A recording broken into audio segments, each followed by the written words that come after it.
Hey guys, Kyle here. So, just before the show starts, I wanted to mention our Patreon. You can pay us $1 a month as a thank you, as a tip.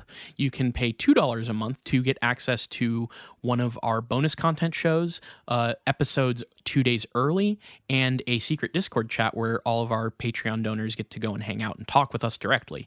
Then there's a $5 tier that you can donate to get access to a whole bunch more content. We have multiple bonus episodes on there. So please check it out. Patreon.com/itgetsweird. We don't advertise, we don't make money. So check it out and throw some money if you think that would be cool. Thanks.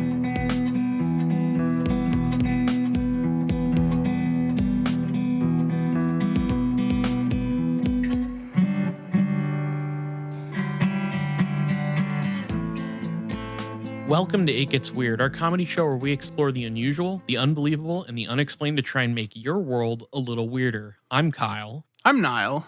And this week, Nile, we're gonna get into some UFO stuff. This week we're starting a fucking 6-part episode, starting from the beginning of UFOs all the way up through the foundation of Project Sign into Project Blue Book, all the way up until the current congressional hearings. Well, somewhat current, a little bit ago, congressional hearings on UFOs. What you just described, here's the thing, you just kind of buried the lead on an episode that I actually wanted to do. Oh, really? Which I legitimately have considered doing the entire history of Project Blue Book and Dr. Hynek. Yeah. But we kind of watched 2 seasons of a TV show on that very subject. Did. Now, I don't think that show was wholly factual. No, but it is interesting, and Hynek is an interesting figure of ufology, and so I thought maybe that would be worth getting into, but honestly, It's probably better to just get into like a case by case basis and the man himself. Dig into maybe some Hynek stuff specific to him, what he believed. Yeah, maybe. But an overarching history, I'm wondering. I'm basically just trying to set you up so you're just doing like 2 months of episodes, and I get to just kind of drink pina coladas for the summer, you know? Yeah. But I know like you're not a huge fan of blender drinks. You really prefer just like an on the rocks kind of thing. That's right. For that vibe. That's right. I want all of my drinks just served up on the rocks, whether they're blended or shit. I'm pretty sure the one drink you quote unquote created was just like a built-in glass kind of on the rocks beverage. What are we talking about here? I forget exactly what you called it, but it was a Russian vodka with Mountain Dew SA. Oh yeah, that was nasty. Yeah, here's the thing, that I think is a concoction from our days when we would do the North Carolina trip. That was, yes. And I think we were just throwing whatever shit we found around into that. Oh yeah, that was the total vacation drink. That's where we had this idea. I can't remember who initially coined the term, but it was champagne, I believe, and oh God, what is it? It was the sugar-free white Monster energy drink. Okay. And they called them bromosas. Jesus Christ. And here's the thing about that. First of all, I don't like Monster energy drinks. I don't like energy drinks generally. If I can help it, they give me heart palpitations or something. But this drink, the bromosa, is way better than it had any right to be. It actually tasted pretty all right. It was probably much better than the Jack Black. That was horrible.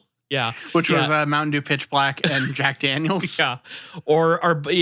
Which again, another North Carolina concoction. We just did a bunch of fucked up alcohol crimes. A lot of times you want to start with the name, you know, and you work backwards from there. Yeah. I don't know if were you there for Chris's breakfast? I was not. Oh, Jesus Christ. I wish our friend Chris, I wish he was here to describe the things that he put in this fucking drink that he gave me. First of all, it's like 10 a.m. and he's already drunk. And he's like, "Oh, Kyle, let me make you a drink." I just woke up because that's what we did in North Carolina. We would just drink and wake up at 10 a.m. and he's like, "Oh, dude, let me make you a drink." And he's like, "I'm going to have it be themed around breakfast." All I remember is that part of the drink involved putting in old bits of bacon into the drink. It was fucking terrible. If I can get a list of those ingredients sometime, and I'll let this podcast know it was fucked up. We'll post that recipe to the Patreon. Yeah, and you can try it. You can mix it yourself and then pour it directly down the drain. Yeah, and by that you mean your throat. I mean right the down the garbage hatch. disposal, Oh, okay. which is your throat. So what are we talking about this week other than just horrible cocktails? Yeah, well, with all that being said, I would like to regale you with the tale of the alien abduction of the Allagash 4.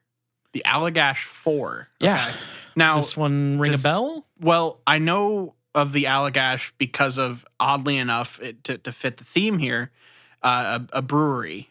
Oh, that makes sense, actually. With the Allagash White being like one of the most consistently highly rated beers. It's really good. Oh, it's like okay. I didn't know that. It's pretty good if you can get a hold of it. I'm not sure that they carry it around here. I think I got it when I was on vacation one time. Well, that is an incredible synchronicity between our opening I'm ramble. just here for to make good. That wasn't as much a kind of like a transition as it was like a retroactive tying of the two things together. It works. It works. So I guess thematically, this episode will have a theme of alcoholic beverages. And the big question this week is, instead of making boat drinks, let's make UFO drinks. Wow, that's better than the big question I had prepared. Let's do that actually, but we'll have to wait until we get there. That's like so much better. Okay. Yeah, what's up? So this is the Allagash 4 or the Allagash Abductions. The Allagash 4, the abductees, that's what they get referred to as. But the case is technically the Allagash UFO incident or the Allagash Abductions, whatever you want to call it. And most of the details from this case come from a book called The Allagash Abductions, Undeniable Evidence of Alien Intervention by Raymond E. Fowler, who we can't get into in full in this episode, but it's important to know that he is a self-proclaimed abductee and also a former director of scientific investigations for MUFON, which is Mutual UFO Network. A pretty like known quantity. Yeah, in UFOs. big name in UFOs here in the States. So our story begins in the summer of 1976, and this is August. At the very northern tip of Maine, we have a very small town called Allagash. This is a place with a population of less than 300, like today. Okay, so very, very small. Yes. Some people might even call it something along the lines of a village or a township. Yeah, village works really well. This is the place where you have like a Resident Evil 4 style outbreak of zombie parasitism or whatever. Yeah. But it's also a town that has access is near a ton of beautiful wilderness. It's connected to the Allagash River tributary. This is like the shit. This place, when I was looking up photos of it, I'm like, okay, this is the reason why Garrett wants to be a ranger and go like work out in Maine. Yeah.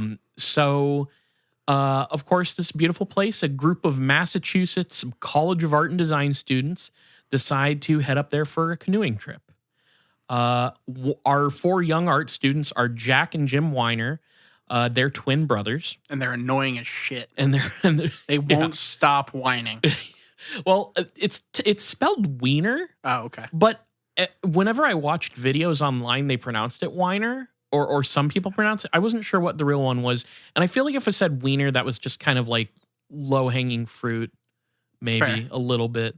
Yeah. Because then we can immediately do we're trying to keep this episode more refined and a little less blue. Because last episode we did end it kind of on a pretty, some would call it a blue note. Yeah, I was gonna say this episode. Please note, refrain from jokes, no goofs or gaffs. Don't just hold all the jokes for after we're done recording. Don't cocktail recipes only. Yeah, and don't say anything about penis or cum or ass or assholes or butt or poop or shit or fart. Don't say any of those things. We're just kind of foregoing that this episode. So yeah, Jack and Jim Weiner, both really annoying. Charlie Foltz. It's done. It's canon. Charlie Foltz and Chuck Rack. Or again, this is another one where it was pronounced by one person, Chuck Rock. R-A-K? I don't know. Okay. So our boys travel up to northern Maine from Boston, and the trip begins on the 20th of August and proceeds normally for a few days, with the guys camping and fishing alongside the river. It's on the night of August 26th that things start to get interesting. The boys set up camp for the evening on the banks of Eagle Lake with a plan to get some fishing in during the wee hours of the morning. And the story goes, according to them, that it was extremely dark that night. So they left a campfire going so that they had a beacon to return to after their fishing excursion. They're like going out on the lake in a boat. So they just left a full-on fire, just going with no one around it? In an interview, one of them even mentions like, we made a big-ass fire, almost too big, could have been bad for the nature, but not that big. But basically, they like set up this campfire and they like go out onto the lake to fish. Which, like, I get it, but also, did they not watch any of the Smokey the Bear kind of stuff as a kid? I know. Smokey would not have. In fact, there is some good evidence to suggest that this abduction was perpetrated by Smokey himself as this a lesson abduction was purely to keep them from starting forest fires. Yeah. So they barely begin to fish when Chuck begins to get that. I have only just begun to fish. They barely, and that's a reference to because Smokey the Bear. He's a bear. We're going hard on transitions this episode. So they're just starting to fish when Chuck starts to get that odd sensation of somebody watching them. That feeling on the back of your neck. I would sing a song here, but I'd then have to pay Sting like $400,000. Is that Sting? Yeah, it's the Police. The Police. It is the Police. Yeah. I guess I'm not that familiar with their catalog. Yeah, they've got their.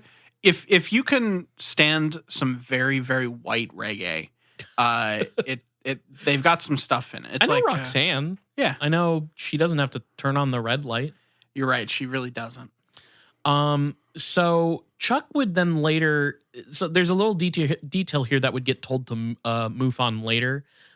He says that as he turned around to scan his surroundings, he would feel and see a large, bright sphere of colored light hovering motionless and soundless about 200 to 300 feet above the southeastern rim of the cove.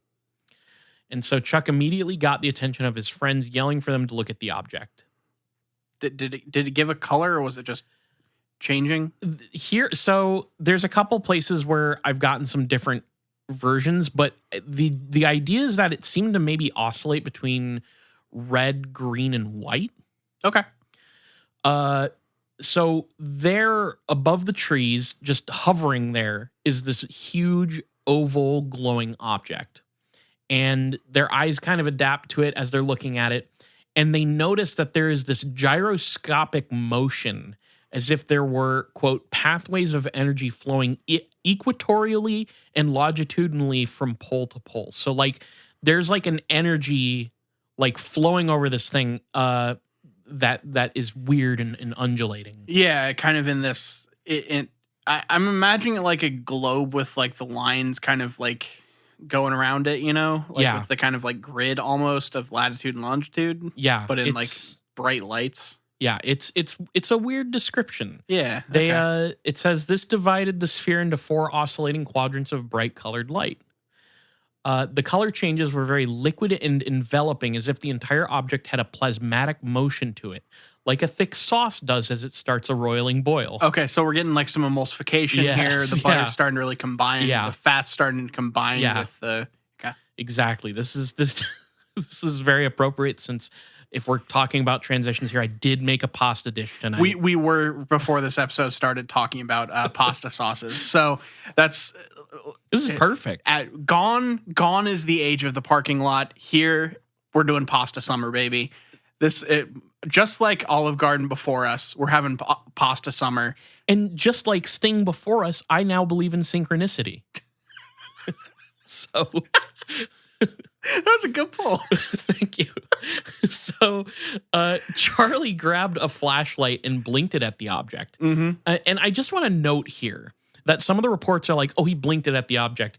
In a couple of the reports, it explicitly says that he signaled SOS to the object. Okay. Why some reports say that and others don't know. Don't know why that detail isn't in every single one. Well, I feel like there's a different vibe between someone just like turning a flashlight on and off at a thing and actually trying to signal it in a way. Like one is like the panicked, like just like frantic motions of a scared person, whereas SOS is like It is a little weird because they're not in trouble, so I don't know why Right. you'd be signaling SOS. I guess if I had to guess, the idea here is that they were checking to make sure it wasn't some other craft that I don't really know, right? Like I don't know for sure. And here's what's in case a interesting. boat is in the air above the fucking trees, you know, in case something has launched a boat up into the trees, right? Yeah. Exactly.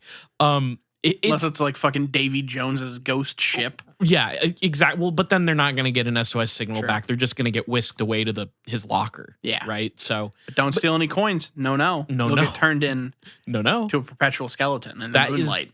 And nobody wants to be a perpetual skeleton from coin theft. Perpetual Skeleton is another of my favorite Police albums.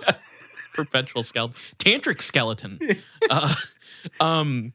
No, and honestly, one of the reasons I think that there are these weird little detail differences is one, there are some subtle differences between all four people's version of the story.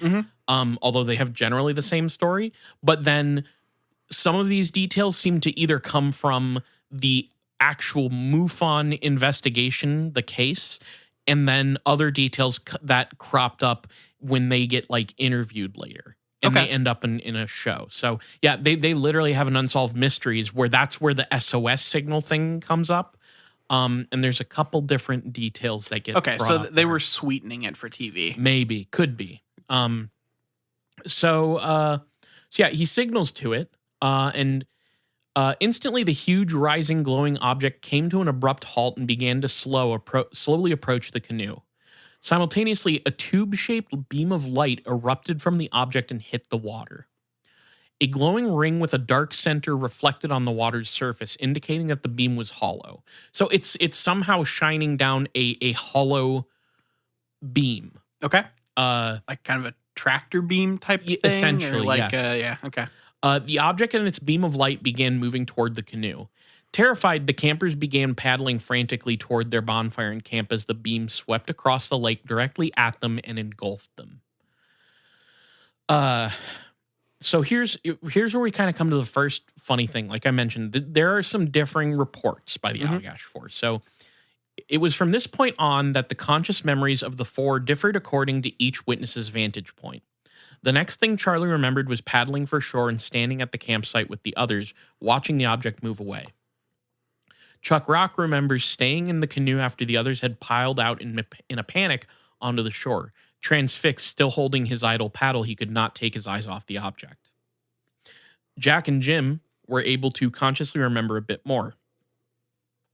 Jack said that, quote, "It was just behind us, and I could see that we were never going to outrun the beam. It was advancing too fast, and I remember thinking, holy shit, this is it, we'll never get away. The next thing I knew, we were on the shore getting out of the canoe, looking directly at the object, which was now about 20 or 30 feet above the water. The beam was coming out of the bottom of it like the object was sitting on the beam. It hovered there right in front of us, completely silent for what seemed like 4 or 5 minutes. Suddenly, the beam was pointing up towards the sky. The object began to move up and away from us towards the southwestern sky, and then shot into the stars and was gone in just a second." Jim Weiner said that, quote, "There was no mistake that it was coming directly to us. Then I remember standing on the lake shore watching the object hovering above the lake 50 to 75 yards in front of us. Then the search beam went upward into the sky and we saw it moving away at a tremendous speed. We all seemed to be in a state of shock. We just stood there unable to move or talk. When the strange and anesthetizing effect wore off, Chuck got out of the canoe and joined the others as they trudged dreamily up the beach to their camp. Even in this state, they were dumbfounded when they realized what had happened to the huge bonfire they had just seen blazing several minutes ago. It had burned down the entire forest. The entire forest was now gone. And this is why nobody visits Allagash anymore. Yeah, because it's now just a pit. It's a burnt out pit. Yeah. Where we left to go fishing, said Jim, we set very large logs on the fire to burn for a good 2 to 3 hours. The entire experience seemed to last, at the most, 15 or 20 minutes. Yet the fire was completely burned down to red coals. At that time, they had no memory of what happened during the time it took for their huge bonfire to burn down. This would remain a puzzle to them for years. So, okay. This is just a thing, kind of like a large-scale question for you. A lot of UFO encounters have this kind of like description of an almost like dreamlike or suspended state where like during the course of the events, they're you lose track of time. Like missing time is a part of this thing, but there's this like kind of dreamlike, not fully aware of what's happening state. What do you think that is? What do I think that is in UFO kayfabe, or what do I think that really is? I mean, I guess I'm saying kayfabe here. Yeah. I guess it could be a suggestion that whatever technology or whatever thing is being used to wipe the 2 to 3 hours of their memory while they're abducted, that is probably like I get the impression that it's like a lingering effect of that. But I'm sure it's like different because like here they almost make it sound like they don't like, they sensed something was wrong, but they didn't know what it was. Yeah. And they were just in shock because they don't know what they just saw. But they also, so it's I guess coupled between having the sense that they weren't just there for 20 minutes, even though that to them that's what it was. But then also just like the bizarre craft and the beam of light, everything they just saw is shocking. So they kind of talk about it like it's shock. It could be a combination of both those things. They never explicitly say like, oh, they shot me with the dizziness ray, like, There's never, I don't typically, not that I can say it's never happened, but there's not typically like some sort of like thing aimed at them that is making them feel weird. Right. It's just this like aura around when you're like in the midst of this sighting, when the craft is like focused at you. Right. That people just get this like dreamlike state of like kind of not fully grokking what's happening. Yeah. And like, whenever I hear stuff like that, where there's this like thing that's across multiple different, like a bunch of UFO cases, my brain always just goes to like, okay, so what theory of what UFOs are would make any sense with that? Like what, because like it could be something just high tech, and that would be, do the sci-fi explanation, but it almost feels like a thing that you could look at with like a multi-dimensional thing. That's true. I'm where, like, sure being that out of sync with this dimension, that could very well be a thing. To be honest, they never get especially deep into like the lore of what they think was going on with these things. And we'll get to what their abduction experience was here soon. Yeah. But another do we aspect, get hypnotic regression? We do. Fantastic. Of course we do. It's the 1970s. It's like the pre-90s UFO stuff. Like, there's a lot. I mean, even in the 90s, there was a lot of that still. But so we do get hypnotic regression. And I think the other thing that you could think about is in like a significant amount of abduction cases like this, people claim to have been medically experimented on. Yeah. And that could also be a lingering like after effect. True. Like of anesthesia. Yeah. Anesthesia or whatever the hell they're doing to them up there. Like, hey, based on the things that these aliens supposedly did to them, I would have been in a daze too. Okay. Then hey, let's just keep going, because I'm curious what the hell they did to these people. Breaking the kayfabe. What did they do to the wieners? They did do some stuff to their wieners and the twin brothers. Okay. Good. And breaking the kayfabe a little, I think part of the dreaminess of it has to be with the fact that you need to be a little bit vague in your constructing of these stories, because they probably didn't happen. But I mean, yeah, like that's me. That's my skeptic. The boring explanation. Sure. I'm just telling you, in kayfabe, I think it's meant to imply a couple different things. So yeah, in interviews and things like that, the Allagash 4 tend to describe an uncanny and sudden return to normalcy. And in the Unsolved Mysteries episode, one of them even remarks how strange it was that they didn't even really discuss what they had just seen. This is one of the weird things about this story, is like they just like went back to their camp. Were just like, okay, time to make some s'mores. They not only go back to their camp after whatever the fuck just happened, and they're just like, whatever, but they don't really discuss it. They also don't seem to discuss the fact that their campfire was out and it had been only 15, 20 minutes, at least according to their story. So so it's almost like they're in a daze. They didn't have their wits fully about them. So after that night, the Allagash 4 would keep their experiences and personal thoughts on the incident secret for many, many years after the fact. Of course. And this is another one of this is not, well, we'll get to the things that people point to, but this is one of those things that people point to as being like, aha, this lends an air of legitimacy to the case. I love when people, because that happened with my last episode where it's like, oh, we didn't come forward about the Bigfoot so kidnapping long. for like 30 years. Yeah. That makes it more, because he actually was like ahead of the curve. I mean, is like in this instance too, it's like they didn't come forward for like decades or whatever.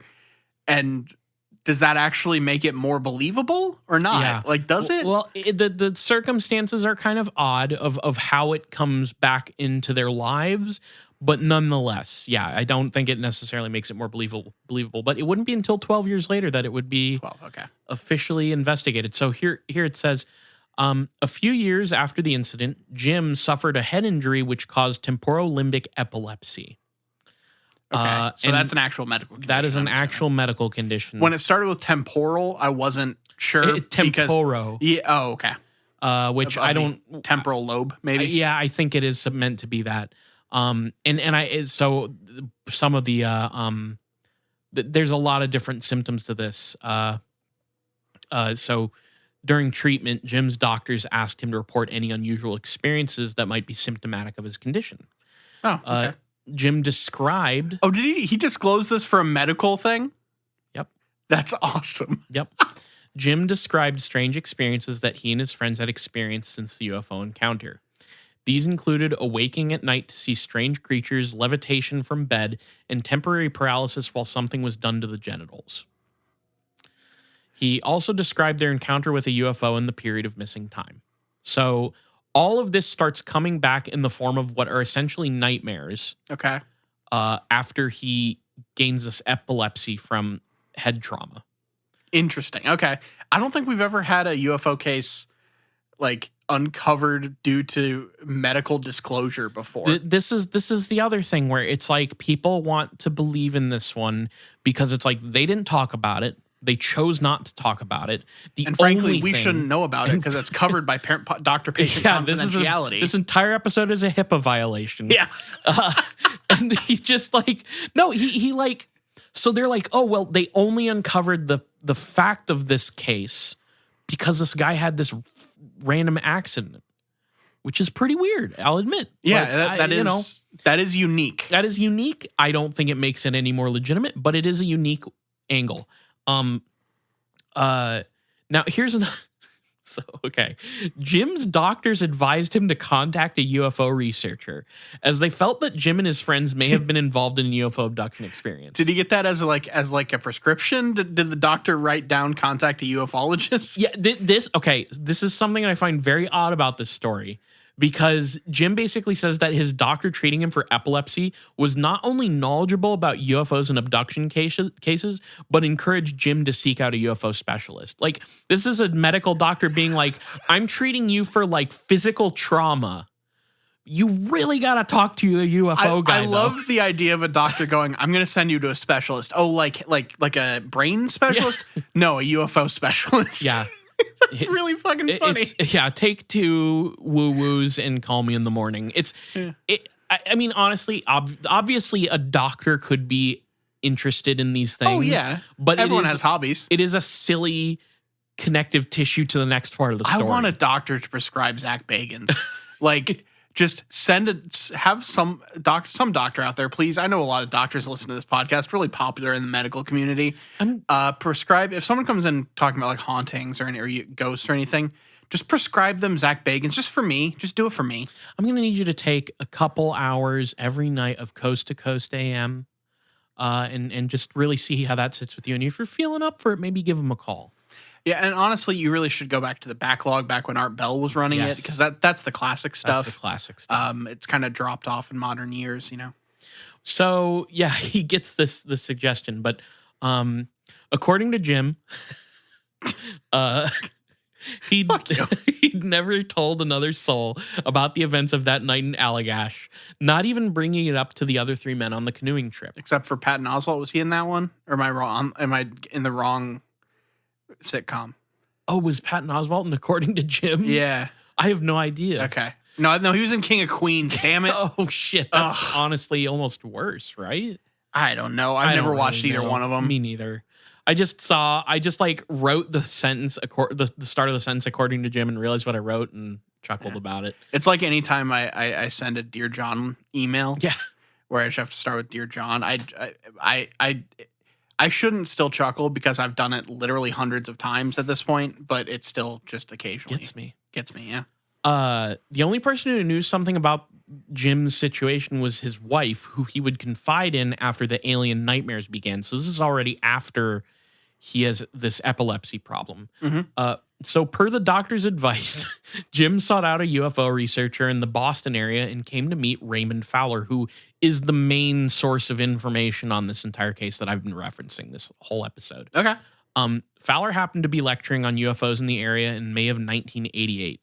And then in January of 1989, Fowler launched the first official investigation into the Allagash abductions.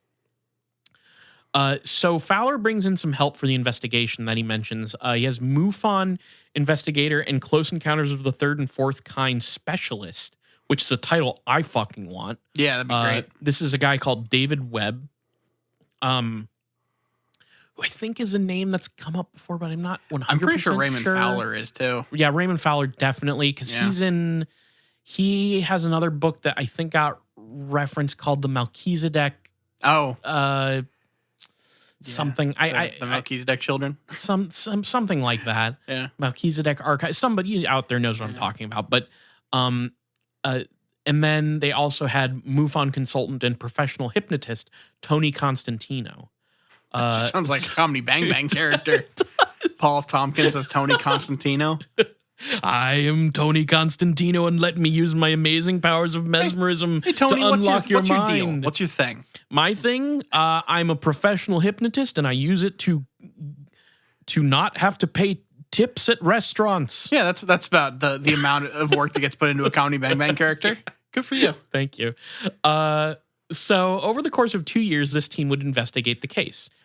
And here we have Fowler's own words on how the investigation proceeded. It was obvious to us that the period of missing time had to be sandwiched between sighting the object and reaching shore. The beam of light hitting the canoe seemed to be the dividing point between memory and amnesia. During the first of a long series of hypnosis sessions, it was decided to concentrate on this segment of the terrifying encounter. Under hypnosis, all four witnesses relived detailed and traumatic UFO abduction experiences during the period of missing time. All were transferred from their canoe into the UFO by the hollow tube-like beam of light. On board, they encountered strange humanoid creatures that exerted some kind of mind control over them so that they could not resist their demands. All were made to undress and sit on a plastic-like bench in an area illuminated by diffuse white light. After looking at their eyes and in their mouths with a pencil-sized rod with a light on its tip, the aliens placed them in a harness and flexed their arms and legs. So this is literally like the Westminster Dog Show. They're like getting these humans ready for run the little obstacle course. No, you don't understand. They strapped them into the harnesses, and then the aliens kind of got in front of them and started flexing their own arms and legs. Oh, okay. So the aliens just start really showing off. Yeah. So the straps that they're in are just to take it to the gun show. Yeah, they're just to keep them from getting too excited about how cool their bods were. Are they going to lift up the tail and look in the butt and stuff? Yeah. They're going to look all over the place, dude. they oh my god. Okay. These aliens look literally everywhere. I don't have it in my notes here, but you can watch the Unsolved Mysteries episode on this subject. If you just look like Unsolved Mysteries Allagash, if you look that up on YouTube, you can find the episode. Okay. And in it, they have recordings of these hypnotic regression sessions. And it's pretty typical stuff. Yeah. One of the ones that made me laugh was one of the guys is talking about how he hated these creatures, these entities that brought them on the ship, and he just remembers having this overwhelming urge to throttle them. I mean, fair. They're abducting you. They're doing all this stuff against your will. Makes sense. So he wants to fucking strangle these beings. He wants to get them in a Donnybrook. Yeah, yes. And they're all, but the beings, they're saying things to them psychically, things like, don't be afraid, et cetera, et cetera. The very typical UFO abduction stuff. There's a guy talking, he's like, it's cold, it's medical, things you would expect. Yeah. Then, one by one, they were made to lie on a table where each was examined by a number of strange handheld and larger machine-like instruments that were lowered over their bodies. During this segment of the examination, the alien entities removed samples of saliva, skin scrapings, blood, feces, urine, and sperm from each of the abductees. Ran the whole gamut there. Yeah, I know they're trying to imply that, like, oh, maybe they sliced something open and extracted sperm, but, like, how do we know these aliens didn't just, like, crank their shafts to completion? Oh, the aliens actually invented the fleshlight. Oh, wow, that's amazing. They put together a machine. So they just had, like, a fuck machine on these guys, and that's how they could. Wow. Well, that way you can keep doing the skin scrapings and stuff while the machine jerks them off. That's, wow, efficient. It's just efficient. That's efficient. After the examinations, the abductees were made to dress and enter another room. It's like the thing they use on like horses and stuff. You know, the sleeve. You know. Yes. Yeah. Jesus. Today we're getting into animal husbandry. Is everyone ready? Yeah. They're just straight up milking these dudes. They do have nipples. That's true. They were made to. I've got nipples, Greg. Can you milk me? The abductees were made to dress and enter another room which had a round portal in one of its walls. They were lined up and made to walk into the portal. Strange sensations surged through their bodies as they found themselves floating down the hollow beam of light into their canoe, which is now in shallow water near the campsite. The tube-like light seemed to hold the canoe steady as each was placed in it in the same seating positions they were in prior to the abduction. As the hypnosis sessions continued, much detail was recovered about their onboard experience. Also, it was discovered that the twins had had bedtime visitations by alien creatures and abduction experiences since early childhood. Interesting. These experiences were relived in vivid detail under hypnosis. So, these guys uncover, like, two of them, the twin brothers, I guess, had childhood experiences with alien abductions, and then the other two guys, this was, like, presumably their first one. So do you think that they were there for the twins and the other guys were just kind of like a bonus? They never really say anything to suggest that. They're all just kind of wrapped up in they're in full, like, I want to tell my story mode, okay. You know? I don't know if they ever thought that, though. Nobody ever asked them anything like that. I should interview these people. That's what I'm saying. I'll They're get to the still bottom around. of it. Yeah. They've been I think the last time I saw an interview from them, I don't want to jump ahead of that, but I'll mention it. You know what? I'll just say it now. Last interview that I saw from people of the Allagash Abductions, I think there were two of them. I believe one was at least Chuck Rack.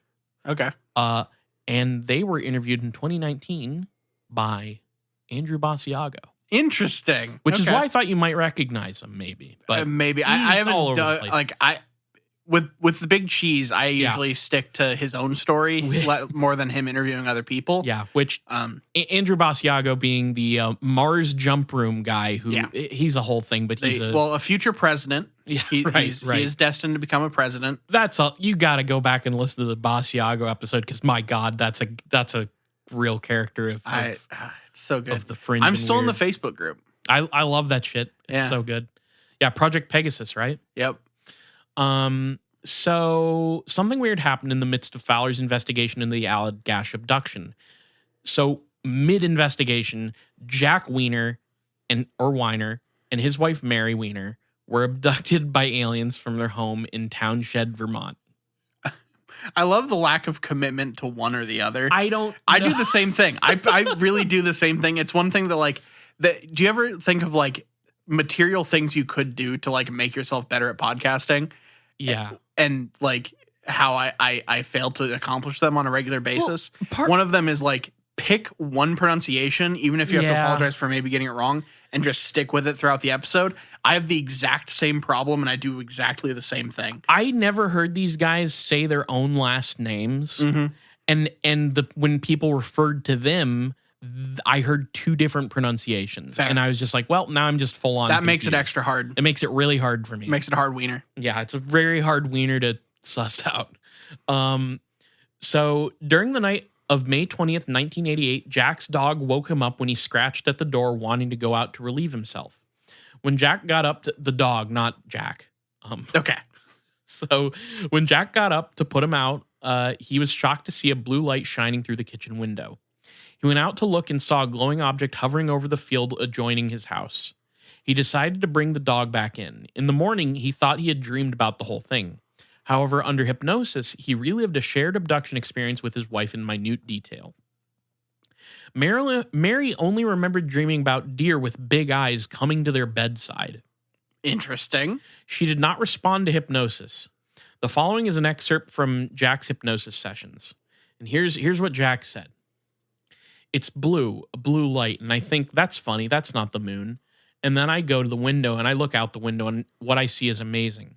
I see a big bright light and it's right over the truck in the field outside the house. And I'm thinking, oh my God, I can't believe that. And so I say, Mary, get up and look. And I run to the door and I go out the door and I'm running towards the light up in the field. Then I see the dog running alongside me. And so I pick him up and I run back to the house. The light is still there and it's moving. And then I put the dog back in bed and I'm thinking, I don't want to do this. I don't want to do this now. I don't want to look at the light. So I'm going back to bed and I'm thinking, I don't want to deal with this now. Why are they here now? And I'm scared. So I pull the covers over my head and Mary's next to me. And then I know that something's in the house. I just know that they're there and I'm under the covers and I think, oh God, why are they here now? I don't want this to happen. And then the covers move and I feel something on the cover and the covers are down and I'm looking there and I was right. They're right there. Oh God, they're right there, right next to my bed. It has big eyes and a big head and it's dark and there's something light behind it coming in the door. And it's just taking the covers away and I don't want to look at it. And I look at Mary. There's another one there and it's next to Mary and I wish that I could do something, but I can't. I have to do what they want and the light is out there and they want me to go out there. They're lifting me. Mary's standing and they're making us move towards light. And the dog isn't doing anything. We're through the door. We walk up the lawn and I feel like I'm floating. Our feet are on the ground, but my feet are not doing what I want them to. So Jack and Mary were brought to stand in front of a huge house-sized glowing object sitting on a blue light that enveloped its underside. The glow around the object itself was changing colors from white to yellow to orange and purple and back to white. No noise emanated from the object, but the air was filled with the acrid smell of ozone. Then Jack and Mary were made to walk into the blue light under the object. Instantaneously, they were transferred inside of the glowing object. Mary was separated from Jack, who was made to undergo examinations similar to the one that he and his friends had experienced 12 years earlier. After the examination, Mary rejoined Jack, and they were literally floated across the lawn from the craft to their house, through the unopened door, and back to their bedroom, where they went to bed in a strange, lethargic state of mind. So they literally went through the door, like a closed door. It's kind of what it sounds like. Interesting. Okay. So that like they... I mean, I know that like there's a lot of stuff with aliens having this like advanced technology where something like dematerialization or kind of like matter through matter wouldn't be entirely unheard of. Yeah, it's just it's interesting to hear something like that. Now it also totally could just be dream logic, and right? That kind of stuff. To me, I'm taking this at face value. Yeah, to me, it almost sounds like he wasn't sure how he got through the door. Yeah. But yeah, it could be either way. I don't really know. It's just interesting. I like the things that stick out to me anymore in UFO cases are things that I haven't heard before, weird details, or little details that just vary from case to case that kind of stick to me. Well, here's some weird little details. Okay. Supposedly, this experience left physical evidence behind in the form of burns on the bottom of Jack's feet. Jack also received a biopsy-like scoop mark above his ankle during another abduction. Interesting. The scoop mark was located just above a scar left behind during an operation for an anomalous lump that had appeared overnight on Jack's leg several years prior. Jack's local doctor thought it was a cyst, but was unable to drain it, so referred Jack to a surgeon who removed it. Jack was told that local pathologists did not know what it was and that it had been sent to the Center for Disease Control in Atlanta, Georgia for further analysis. However, I think that's some alien DNA trying to hybridize. Yes. However, when we checked Jack's medical records, we found that it was sent to military pathologists in Washington, D.C., where it was examined by a United States Air Force colonel. What? Attempts for further information about the anomalous lump were thwarted as the surgeon would not cooperate with our inquiry. That's kind of weird. It is weird. I can't tell you any other source on that specific thing other than from Fowler's report. Which, you have to take it if it's taken at face value. It's pretty crazy. Fucking weird. Very weird. It's very, very weird. We sent your weird leg lump to the military. No, it's we sent your weird leg lump to the CDC. No, we didn't. We sent it to the military. Yeah. Like it is super specifically weird. the Air Force, who is, you know, the ones that do the UFO shit. Yes, it's very weird. I don't have any other sources other than Fowler on that one. Yeah. I'm assuming, this seems like it might be a story that Jack sticks to, but you can't corroborate this one because the military has it and all the information is dead and gone. You got to wait for full declassification, Yes. and we'll someday. Maybe we should just try to start a Freedom of Information Act report to try to get that going. I would love that. So amid this investigation and the years following the Allagash Four's story breaking, there was a big media storm surrounding their case. All four of them would get their story on the aforementioned Unsolved Mysteries, but also managed to get on the Joan Rivers talk show. Really? Interviewed by Rivers about the incident, what's funny about that interview, because you can watch it on YouTube, Joan Rivers actually doesn't bullshit them really. She just kind of gives them a straightforward interview. You can imagine a talk show host being tongue in cheek about the whole thing. Yeah. She actually kind of gives them a straightforward interview, which is kind of fun to watch. Okay. But yeah, so they got some popularity there for a while. They didn't go to Conan or anything to do some fun skits? No. Okay.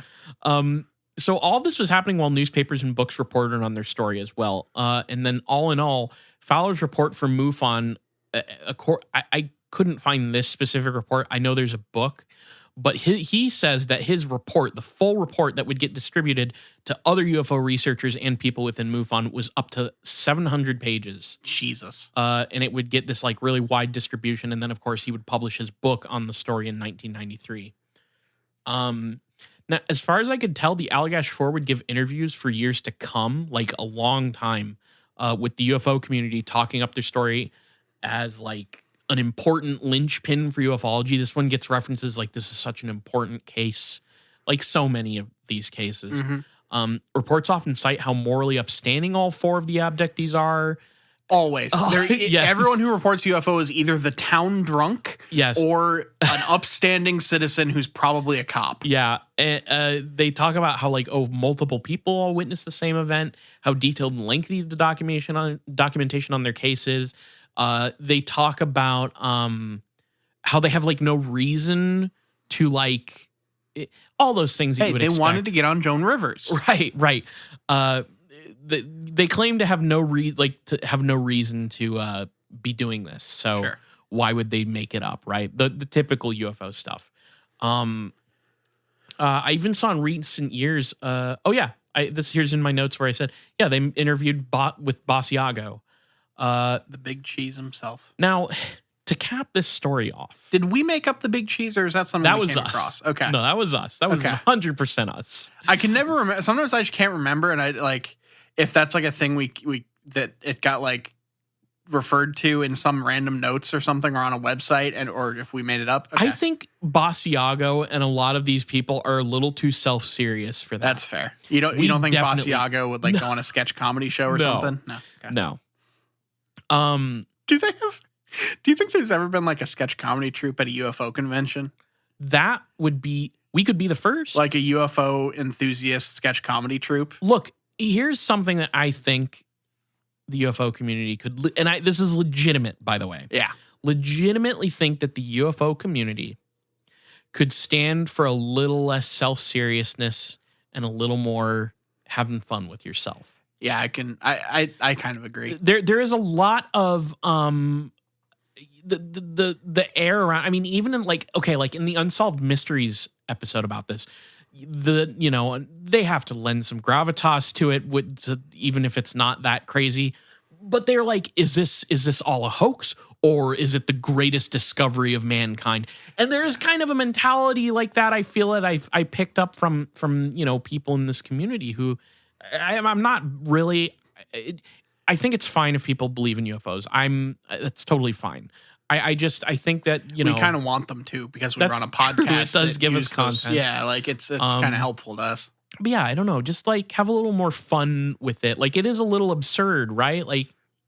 Have a little more fun with the absurdity of it all. Yeah. So I don't know.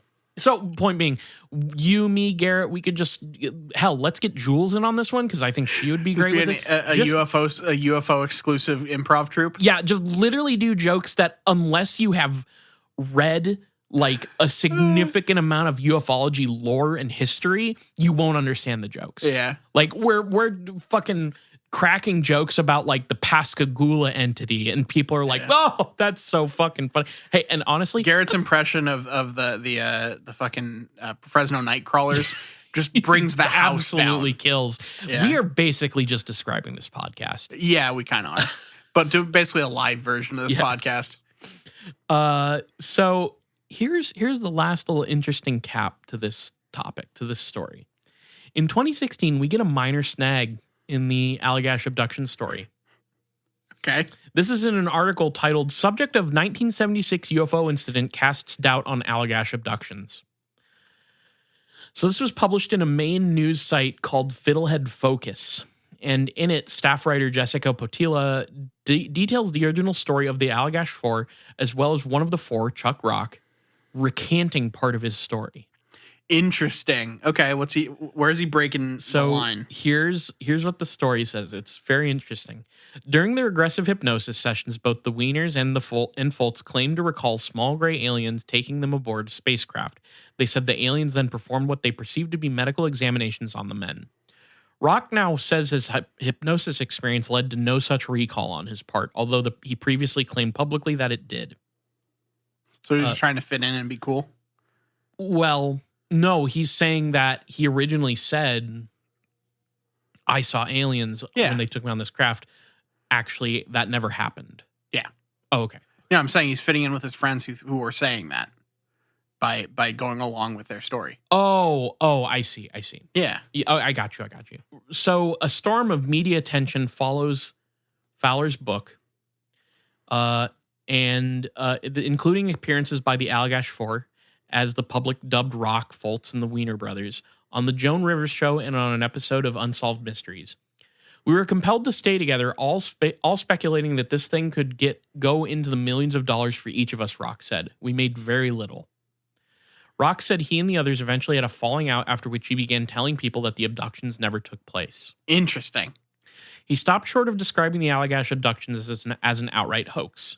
I don't call it a hoax, just brilliant storytelling. It's not the truth, but I have to admire the storytelling ability of these guys, he said. Rock challenges what many believers of the Allagash abductions consider a key element of the case: the lost time the men allegedly experienced. The men all claim that when they set out fishing on Big Eagle Lake the evening of the UFO sighting, they had left a large fire burning on their campsite as a beacon to guide them back to shore during the pitch black night. However, when they returned to the campsite, the fire had burned down much faster than they thought it should have, given the amount of time they thought they had spent out on the water. Rock now dismisses the suggestion as, quote, complete manure. And manure is in parentheticals here, which I think he means bullshit. Probably. Goes on. It certainly was a big fire. I agree with that, he said. Those logs were maybe 3 inches. Some of them could have been almost 3.5 inches. That's the biggest they could have been. And most of them were smaller. And as such, in that condition, those pieces of wood would have burned off very quickly. Rock also said during the August 31st interview that he and other members of the group had used recreational drugs on the night of the alleged abduction. I remember Jack brought some Afghan temple ball with him to share with the rest of us, he said. Yeah, we were definitely stoned when we went out on the lake just before we got that sighting, which I had to Google Afghan temple ball. It's some sort of hash shit. Okay. So they were... So we're talking like hallucinogen or not? Hash wouldn't be hallucinogen, right? No, I don't think so. Right. Okay. Yeah. But they're high, at least according to him. They're fucking, they're blazed out of their minds. Good for them. According to Rock, he felt conflicted when others asked him whether their group had been under the influence of drugs or alcohol on the night of the encounters. I remember being on the Joan Rivers show. Joan was asking, were you guys drinking or taking drugs? Fortunately, I was sitting furthest away from her. Jim Wiener was right next to her, and he had to field that question and lie, and I didn't have to lie. The war on drugs is actually a war against UFO declassification, because yes. If people could just be more forthcoming and not feel stigmatized by saying, yeah, I took a couple hits of the cool Mary Jane the night I saw my UFO, everything would be easier. I agree.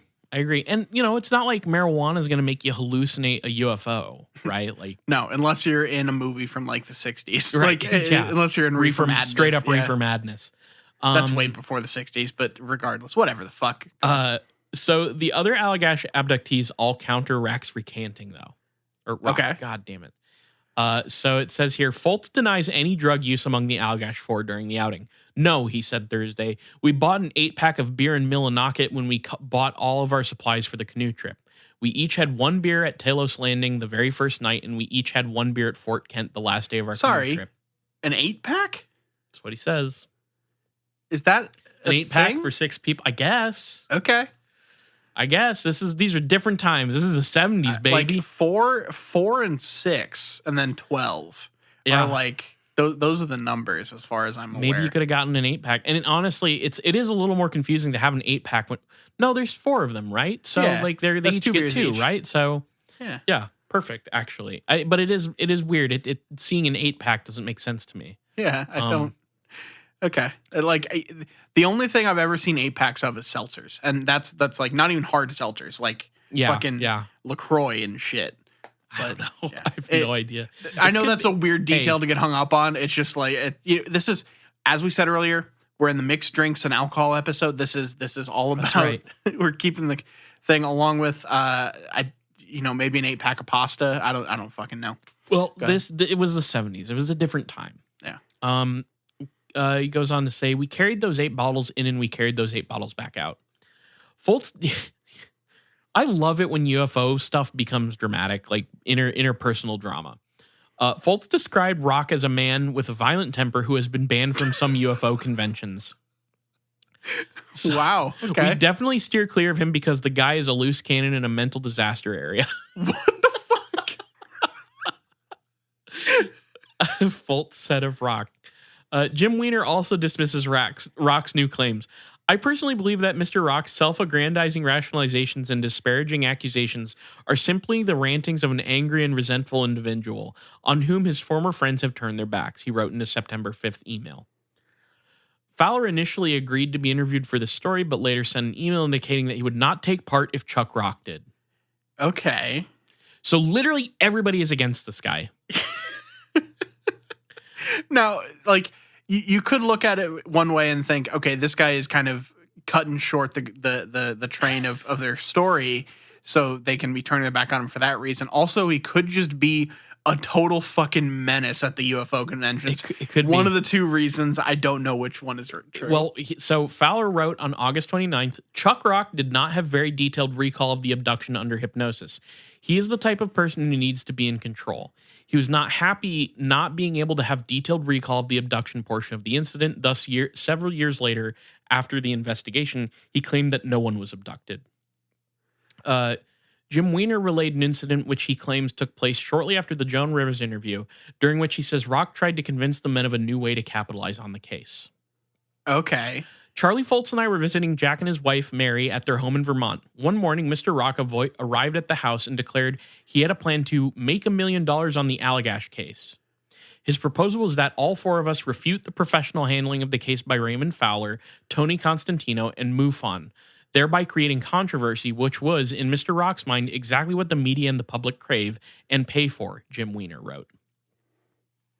In response to his proposal, Jack, Charlie, and I all voiced our disgust with his ethics and his proposal and announced our unanimous decision to have no further interaction with him regarding future Allagash projects. Unfortunately, we later forgave his inebriated indiscretion and appeared together on a couple of TV projects and UFO conferences, but it was glaringly clear to Jack, Charlie, and I that Mr. Rock's behavior was becoming increasingly pathological. Both Jack Weiner and Ray Fowler said they completely agreed with Jim Weiner's statement regarding Rock's behavior. Rock did not dispute Weiner's description of the events following the alleged abductions and claims it freed him to finally share the truth about what that evening in 1976. When I was kicked out of the group, I felt a release. I was at liberty to tell the truth, he said. I don't have any sterling character to preserve. Foltz and the Weiner brothers stand by the abduction story. Okay. In the interpersonal drama of this does make this have kind of an interesting end. Yeah, it's It's so weird. And I think the weirdest detail of that too is how they all were just like, we temporarily forgave him so we could all go on the Joan Rivers show. Like it's a really weird. We buried the hatchet for a short term, just from the time we had to go out there to the time we got back. Then we started at each other's throats. Yeah, but then it became pathological and we could no longer abide. Then he became a menace or a mental trash fire. What a mental dumpster fire. Something like that, yeah. Like that. Jesus. That's so fucking mean. Really going after that guy. Oh, man. Right. It's sad on one hand because it's like, oh, you'd think that like you'd be bonded over these like mutual UFO experiences. Yeah. But no, one of them, I guess, was at least according to the other guys, an alcoholic. According to Jim. According to Jim, an alcoholic mental case who wanted money and power over with UFO stuff, and also had bad recall. And if you are thinking like, I'm going to exploit the UFO phenomenon and public interest in this thing to make money, in what world do you think that shit's going to make you a millionaire? Sorry, but I don't see it. There's so few cases of that, like that. I don't know why he thought that this story would be the one to you got to get famous first and become a millionaire first. Then you can go on and on about UFO shit all you want. There you go. And you just probably will get that. Those interviews will only come out on like secondary networks. It's fine. Exactly. The last thing I kind of wanted to mention is that the Unsolved Mysteries episode kind of mentions how the details of this story are somewhat similar to the plot of the 1953 film Invaders from Mars. Okay. And so there is an angle to this where it's like, oh, well, maybe they were inspired by science fiction. Like so many of these. A pretty common thing. Yeah, this is a common thing. And then they just tried to kind of change some details around to make it sound like a real case. And so if you want to go on the skeptic side, that's kind of what it is. But that is the Allagash 4. That's their abduction case. It's a pretty big one. Mm-hmm. I feel like the Charles Rock situation kind of like made this case get talked about less in the last couple years. But yeah, I don't know. It was an interesting one to research. Okay. Do you think that we could get to national news trying to say we basically lived through the events of Mars attacks? I think we could. Honestly, with the way people are able to get on these shows and get these interviews with their stories. Yeah. I think if we just fudge some details of now, here's the thing: this podcast is a little incriminating now. Hey, I got final cut on this episode. I'll bleep out some specific wording here to make sure that it works out well. Yeah, put like a different movie about aliens. It's Born Identity. yeah. So yeah, you might say Born Identity doesn't have any aliens in it. Watch it again. Yeah, check it out. Hey, look at that one again. Between the lines. Look at that one again and think about if it was. And really drill into that one with that in mind. Yeah. And you might come away with that from that movie with a whole new understanding of Jason Bourne. You'll have a whole new concept of the franchise after realizing it's actually about aliens. Yeah, and you're gonna have to watch the whole series. Yeah, including the Jeremy Renner ones. I know a lot of people will try to say those aren't like canon. Jeremy Renner did they tried to reboot the Jason Bourne franchise with Jeremy Renner. Well, it's the Bourne legacy, my friend. Aliens are kind of at the core of that whole thing, so I would get on it ASAP if you're listening. So Nile, I think that brings us to the big question. If you're ready. Are you gonna do the one that you wrote down, or are you gonna make I kind of want to. I want to do the one that you said because the only UFO drink that I know about, there is a real drink that I have had before called, I believe, an alien cum shot. Okay, it's one of those ones where you like curdle it or something. Yeah, it's got the alien brain hemorrhage. Alien brain hemorrhage. I might be thinking of. You just. It is an alien brain hemorrhage, not an alien cum shot. A cum shot's a now different... you have to come up with what an alien cum shot includes. Okay. That's what you have to do. Yeah, I think the alien cum shot, you have to do the curdled thing, right? But you need some sort of like apple-based... so it's going to be green? It's going to be green, and it's going to have a thick wad at its center. Okay. So you could basically take like some sort of like... What would be like a kind of like white viscous liqueur? Or you could do it. You could do it with. Ooh, there you go. Pina colada mix. Okay. So like the white, Yeah. and then you mix that with creme de menthe, Okay. and then which is green. Okay. So you get. Or you have to use a green creme de menthe. There are some that are clear. In this case, you need a green one. Yeah. So that would then give you something that is absolutely gross. Yeah. But would be probably about what you're looking for. Yeah. Well, tell you what. Let me rework that one and let's call it an alien abductee cum sample. Jesus Christ. That doesn't roll off the tongue nearly as All well. right, fine. Alien cum shot. Whatever you want. I'm just thinking like The fact that I've only had one drink is the alien cum shot. Do you mean alien brain hemorrhage? it is the alien brain hemorrhage. I think in my mind I was introduced to the idea of a drink called a cum shot and the alien brain hemorrhage in like the same night. Okay. And it's just like wrapped up in my fucking mind together. Oh fuck. But I do believe I've had both of those. Okay. I don't really like alcohol very much. Not shots and stuff. Shots. I'm not a big shots person. But I had them back in the day, in the college partying days. So there you go. And now alien cum shot forever. Go out there and make an alien cum shot and let us know what that's all Pina about. colada mix and creme de menthe. That's horrible. It's gonna be so bad. Let us know. Yeah. What about you? Oh man. You know more about alcoholic like mixing than me. I don't know how to. Yeah. I don't really know much about like mixing alcohol. I forget that there's like alcohol beyond like whiskey and bourbon and vodka. Yeah, And there's rum. like a lot of stuff out there. So let's just go ahead and try to like rattle something. What's a good name? What's like a good thing? Ooh. What about what would you can veto this if you want, but Go for it. what would the drink be if it was called the anal probe? Jesus. I mean, is it a shot? Yeah. That feels like it's a shot. Somewhere I feel like there's some fireball in that concoction, an anal probe, because you're gonna really have fun getting rid of that one out of your body. No, later. it's not a shot. It's like it's a bomb. It's a bomb. Okay. That's what it is. Oh, okay. So, fuck, you're gonna make me do this. All right. Yeah. So I think said you what could it's gonna veto be. it. I give you full veto power. It's not funny if I veto it. Fair. So it's just better to go. So I feel like you need to set up the base. You get like a big pint glass, Mm-hmm. like a stein, you know, Okay. and you fill that up with probably like a black and tan. So like or no, it's not a black and tan. That's what it is? It's like what I'm thinking is here is like a thick stout mixed with apple cider. Jesus Christ. So you get kind of like kind of mix that way. A thick apple cider. And then your shot, like the shot that you drop in it to make it a bomb would be it would be grenadine and like Everclear. Oh, fuck. So it's just like this really harsh, sweet thing that you just drop in so it leaves like a red trail through the beer. And that's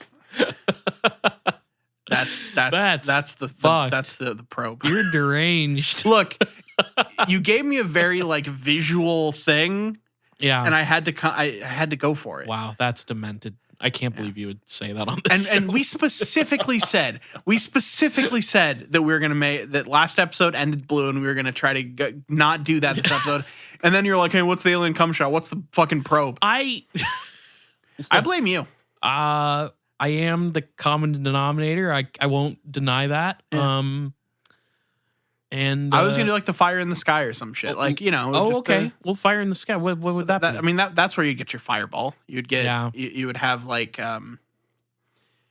let's see, fire in the sky. You would want, so you could, it could be a riff on like the Starry Night shot, which is Jaeger and Goldschlager. Oh fuck! I remember that? Yeah, I remember that shit. Yeah.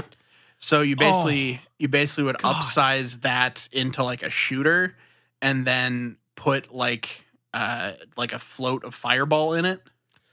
Because then you're basically just doubling the cinnamon because Goldschlager is already a cinnamon liqueur. Fuck. I'm gonna throw up just thinking about this. All right, we'll stop with the fire in the sky. That will be the last of the cocktails for this episode. You want to do some fucking business? Yeah, let's take care of some business. So if you want to follow us and find more wonderful episodes of the show, you can follow us on Twitter at IGW Podcast. You can follow us on Facebook.com/itgetsweirdpodcast. And you can follow us on all your favorite podcatchers, from Stitcher to Google Play to Apple Podcasts to Spotify. If you listen to podcasts somewhere, look up It Gets Weird, and we're almost certainly there. itgetsweirdpodcast@gmail.com. Send us your alcoholic concoctions about that are themed around UFOs, aliens, hell, cryptids, We the won't drink 'em, paranormal. but yeah, you we can send probably them to won't us. drink them. Or you can try ours and be safe about it, be reasonable about it, but try our horrible drink concoctions. And, Drink responsibly. And let us know what those are like, because I'm not going to do it also. Patreon.com/itgetsweird. We have a $2 tier and a $5 tier. At the $2 tier, you've got It Gets Weird TV, a bonus show that we're doing. Right now, we're watching season 2 of Gravity Falls. We watch like weird TV on there. And that episode comes out every other week. And then on the off weeks for It Gets Weird TV, if you donate to the $5 tier, you get more bonus episodes that fill in those off weeks, and you're getting bonus content every single week at the $5 tier. Whether you donate to the $2 tier or the $5 tier, you get access to our main show 2 days early on Friday instead of Sunday. You get access to our Discord, where we're posting all kinds of shit, all kinds of stuff, lots of insect posting if you're into that, but also lots of pets and cats posting. Thank you to all those in our Discord that do put spoiler tags on all spider posts, because I am arachnophobic as hell. Yeah, they do spoil the insect posts. I click unspoil on all of them, and I gotta say, never seen a male Black Widow before, but it was fucking cool. So thank you for sharing that. And if you want to see all that stuff, it is in our Discord at the $2 tier or the $5 tier.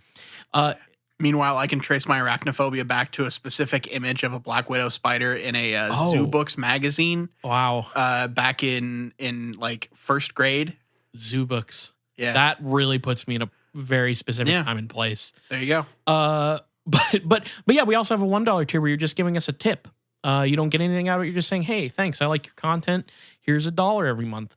If you can't donate to the Patreon, please tell your friends, tell your enemies, tell your congressman all about It Gets Weird Podcast. All right. Thank you all for listening. Continue to support the show. I've been Nile. And I'm Kyle, signing out. Peace.